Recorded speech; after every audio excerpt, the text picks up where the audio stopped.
Bonjour et bienvenue dans cette vidéo de présentation de l'option économie de l'Athénée Royal Bouillon-Palissol. Pour entrer dans le vif du sujet, prenons un exemple directement. Prenons l'exemple de notre smartphone. Le smartphone, objet qui est devenu indispensable dans notre vie de tous les jours et surtout objet dont nos jeunes sont friands et ont du mal à se décrocher. Qu'a-t-il fallu pour réaliser ce smartphone? Nous avons eu besoin de matériaux. Nous avons eu besoin de métal, de plastique, de pigments pour la peinture, de sable, de pétrole. Nous avons eu besoin d'énergie.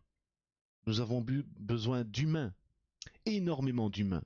On ne s'en rend pas compte, mais il nous a fallu des inventeurs, des concepteurs, des informaticiens, des mathématiciens, des banquiers, des comptables, des secrétaires, des livreurs, des testeurs, des designers, tout autant d'humains qui ont des compétences bien spécifiques et un savoir bien déterminé.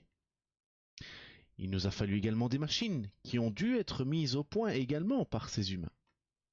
Nous avons eu besoin d'argent, de financement, bref, de capital.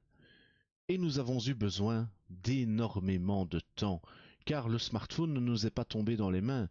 Nous avons débuté avec des téléphones bien plus rudimentaires, et ces téléphones ont évolué au cours du temps grâce à la recherche et au développement. Et rien de tout cela n'aurait été possible sans une bonne connaissance du monde, de la science, des mathématiques, des langues et des processus des lois, et surtout sans les hommes. Car c'est grâce à l'application même de l'économie, cette science humaine qui analyse les comportements de l'homme et nous permet d'étudier les conditions de vie de celui-ci parmi les autres espèces sur la planète, et qui explique le fonctionnement des différentes sociétés que nous y sommes arrivés. Mais apprendre l'économie, c'est aussi comprendre l'évolution technologique. C'est étudier le passé pour mieux comprendre le présent et anticiper l'avenir. C'est ouvrir les yeux sur le monde, c'est ouvrir les yeux sur la situation actuelle et voir que sans rigueur, sans effort et sans esprit de dynamique, nous ne pourrons pas continuer dans le chemin que nous avons pris. Cela nous transmet des valeurs, d'égalité, de respect, de mérite, mais aussi d'équité. Cela exerce surtout l'esprit de recherche et l'esprit critique. L'économie est une science qui nécessite une perpétuelle remise en question. Elle nous apprend à devenir un consommateur responsable, qui aura à cœur de savoir comment et pourquoi il fait les choses, et surtout quels seront leurs impacts. Elle nous apprend également à devenir indépendant, à faire appel à notre libre arbitre et à faire appel à notre esprit, à notre intelligence, à notre intellect, pour comprendre ce qui se passe. Elle a pour but surtout, à l'école, de préparer le jeune à aborder le monde des adultes avec le plus de confiance et de sérénité possible.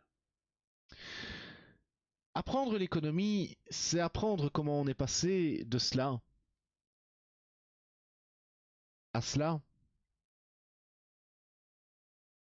C'est apprendre également les mondes politiques, c'est savoir étudier le monde économique, c'est pouvoir comprendre les problématiques du monde social, également s'intéresser aux différentes cultures et surtout comprendre également comment le monde a évolué technologiquement grâce à l'homme. Faire de l'économie, c'est également apprendre comment fonctionne la société, comment nous sommes passés d'hommes des cavernes qui s'échangeaient des biens contre des services par le biais du troc, à l'homme évolué qui s'est mis à utiliser de l'argent, qui a créé sa monnaie, qui a mis en place un système de justice, qui a permis la création des entreprises, la recherche et le développement, qui ont permis d'évoluer au niveau technologique et de mettre en place carrément des monnaies virtuelles, les paiements à distance, par interconnecter la planète, permettre le commerce autour du globe, sans limite, sans frontières, et comment toute l'espèce humaine est devenue interconnectée. Apprendre l'économie, enfin, c'est surtout apprendre comment nous vivons actuellement, comment nous avons vécu, et comment nous pourrions vivre en respectant la dignité humaine, mais également en respectant les autres, c'est-à-dire les plantes, les animaux, bref, la planète. C'est apprendre à comprendre nos actes et à les adapter pour faire en sorte de vivre dans un monde durable, de vivre dans un monde qui ne s'épuise pas et surtout qui va pouvoir reprendre des forces. Un monde qui pourra continuer à nous accepter, nous, humains. J'espère que cette vidéo de présentation vous aura plu. Si vous souhaitez obtenir plus de renseignements, n'hésitez pas à contacter l'ARBP par le biais de notre site internet, via le formulaire dédié, ou en envoyant un mail à direction@arbp.be. À très bientôt.